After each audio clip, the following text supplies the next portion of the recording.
Glad to see you here, glad to be here. So as you know, or at least as you're finding out, our pastor's trying real hard right now to encourage the spirit and practice of sharing testimony. I know he's approached some of you already about it, and I look forward to hearing from any of you that choose to do that. So anyway, it occurred to our pastor that this injury I sustained and the experience I had gone through earlier this summer would make for good subject matter for a testimony.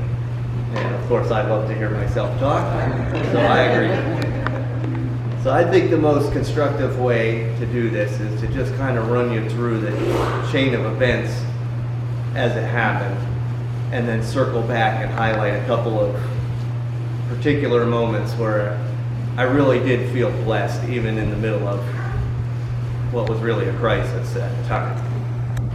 So it was the Friday before Labor Day. I was done with my actual work for the day, Memorial Day, I mean. The Friday before Memorial Day, I was done working for the day and decided to just work on my race car for a couple hours. And I was modifying a part, this part, heavy part, in one of my machines, and it flew out of the machine and clunked me right here where this nice scar is. And basically instantly knocked me unconscious. A couple of my kids were in the garage when this occurred. They shook me back conscious, got me back on my feet. At first I was pretty intent on calling 911, but then once I took stock of the situation, decided to just get a ride to the emergency room. Brianna drove me to the emergency room. At that point, I got a CAT scan or MRI scan, whatever kind of scan, which revealed that my skull was indeed broken. So they told me it was cracked. So what I was picturing is a crack in my skull similar to the cut on my flesh. That is not how a skull cracks. It's more like when a big rock hits a windshield and just spiders out from the point of impact. So pretty creepy injury. Something of a paradox, this injury, because I've been describing it as being worse than I expected, but not as bad as I thought. And I know that doesn't make sense, but what I mean by it is it really could have killed me. It almost did, in fact. It broke through 2 layers of my skull. I had hematoma, I guess, bleeding on my brain and air on my brain. It was a real mess. But I missed 1 week of work. The treatment was just stitches and being a good boy for a few weeks. So something that could have been so bad was really minimally inconvenient, which is really pretty amazing. So anyway, after that CAT scan, I became a trauma patient. So I had ridden to the ER with Brianna, and then from the Bloomsburg ER to the Danville Trauma Center in an ambulance.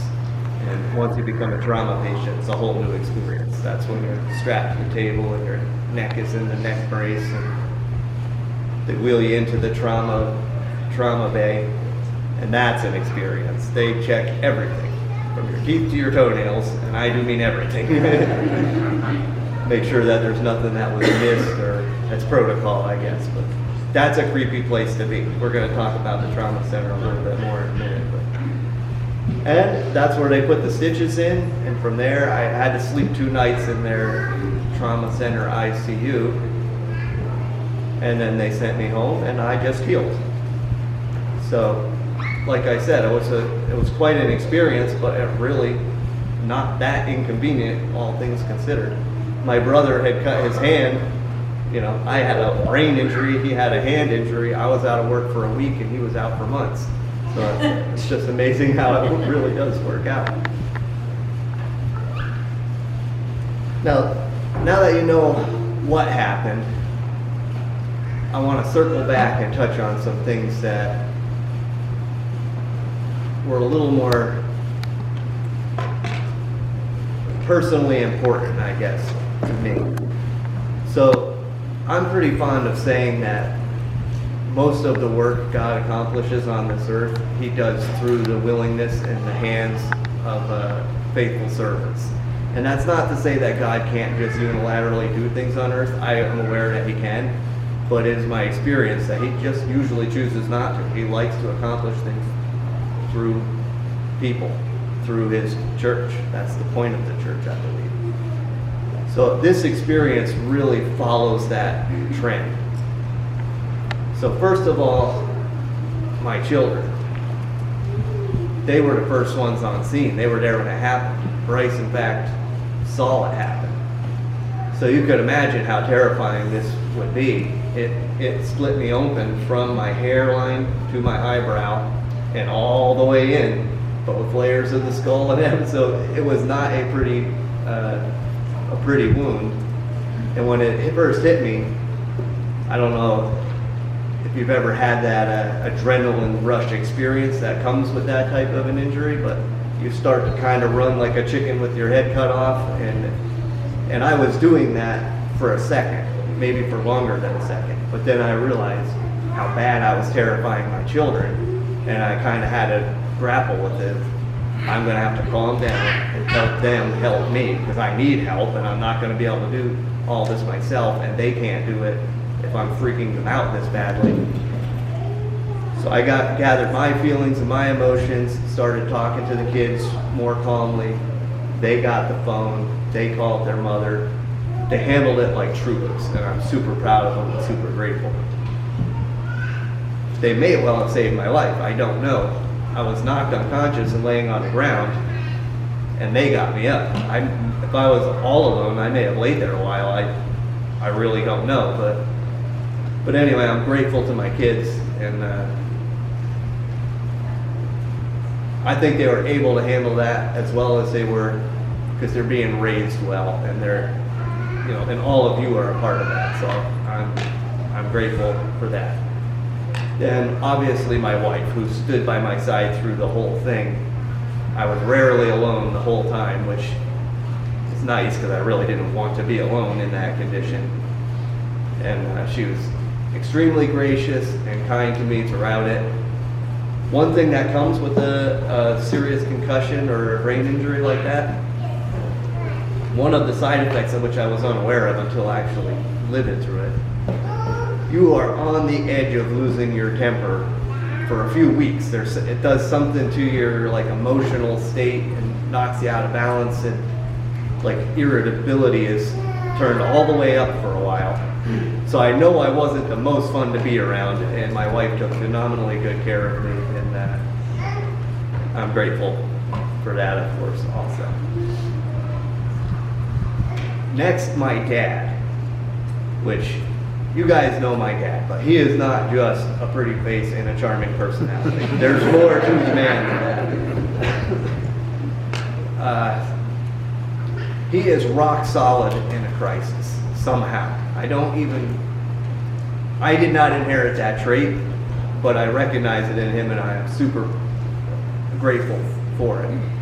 So when I first got the news, I knew I was injured, obviously, lots of blood, but I didn't know my skull was broken. When they present you with that, okay, we looked at the imagery, you have a broken skull and you're now a trauma patient.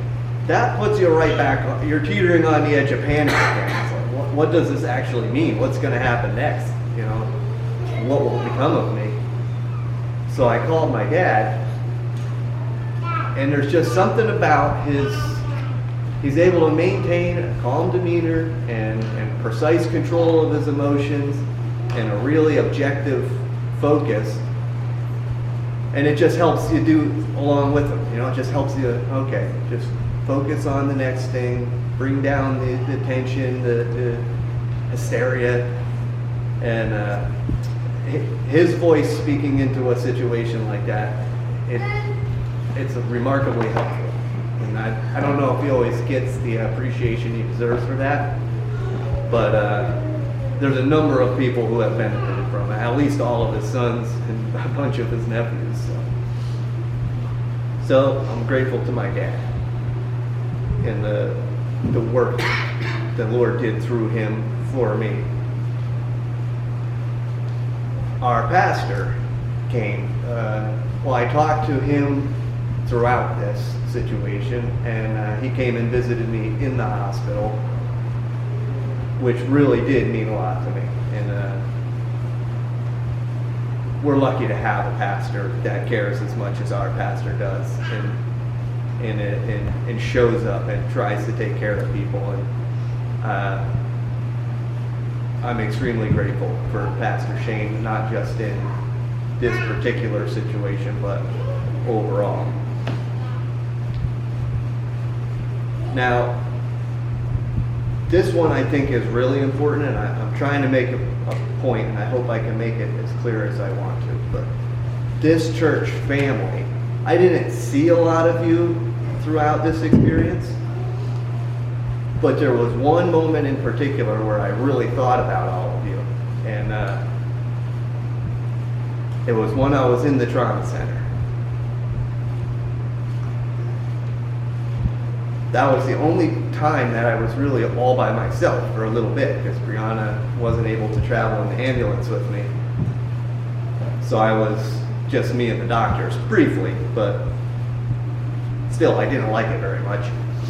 And like I said, you're strapped to that table, they're checking you all over, you're getting needles, and they're pulling blood, and it's a very, very uncomfortable period of time. And I got the thought in my head, it's like, if ever I should be praying, like now's a good time to pray, because there's still a lot of uncertainty.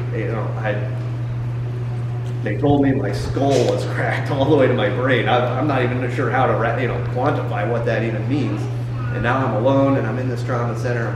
I need to pray. And the odd thing was, I really couldn't. There was so much distractions. They're poking you here, pulling on you there, they're talking to each other, they're asking you questions, there's noises coming from the patient over here, doors are opening and closing. And then keep in mind, I had literally had a brain injury, so my ability to just string together that stream of consciousness that would have been a prayer, I couldn't really do it. And I would try, and, dear Lord, what's that sound? And I couldn't get myself to focus on it and do it. And then that was making me upset. I really need to, and I can't. And then the thought occurred to me, the realization came to me or whatever. I'm like, oh well, my mom's praying. She's praying.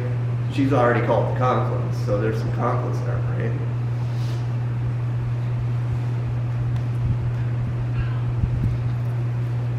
Conklins are praying, and Andice is praying. Now, they've all filled in the church family. Now the church family's praying. I'm good for now. I'm just going to let them do the praying, and I'm going to be present in the room, answer the questions, cooperate with the doctors.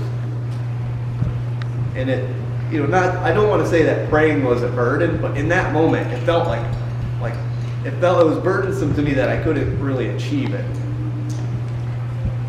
And knowing that you guys were doing it for me really did lift something of a burden.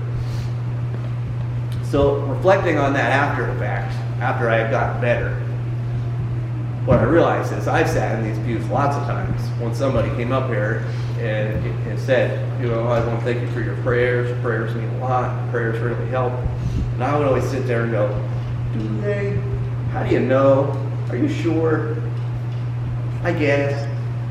Well, now having gone through this, I can tell you objectively, your prayers help me in a direct, tangible way. And next time somebody comes up here and says, thank you for your prayers, I'll know exactly what they're talking about. So I'm very grateful to my church family for the prayers that I know all of you that knew about it prayed for me. Now, a little more on the outside of things, I found this really quite fascinating. My work has me going to some other factories and industries in the area, and this incident made its way through most of those places. Those places all know who I am. They found out about my injury. I was the subject of a couple of safety meetings at other facilities, apparently, which I'm not too proud of, but at least if I can help, I guess. But anyway, I went into one of these companies, and a gentleman in there that I barely know, only know him from meeting him a few times, a little more rough around the edges character, hanging out by his machine, smoking cigarettes, dropping the F-bomb, a rougher character. When I walked in there and he saw me, he came running over, pats me on the back, and says, I was so worried for you. I sent up so many prayers just for you. I was thinking about you. I was praying for you. And I was like, wow, that's something, all shapes and sizes, I guess. I wasn't expected to hear that from this individual. And that means something to me, that this guy, I don't know what his entire faith perspective is, but even this guy was praying for me. So I'm pretty blessed. I guess that's really about all I have for you. One more time, thanks to all of you. Be careful out there. It happens really fast.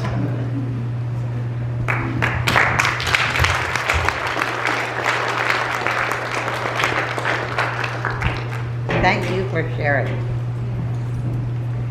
Yeah, what a powerful testimony. And that's the point of a testimony, is to realize that what we are doing as a church is actually helpful, right? To recognize that a bit, and I'm very appreciative of Sam for sharing that today. We are going to dismiss kids, but first, before kids get up, I'm going to ask Cindy and Bree if they could go by the doors, and then you got that door back there. So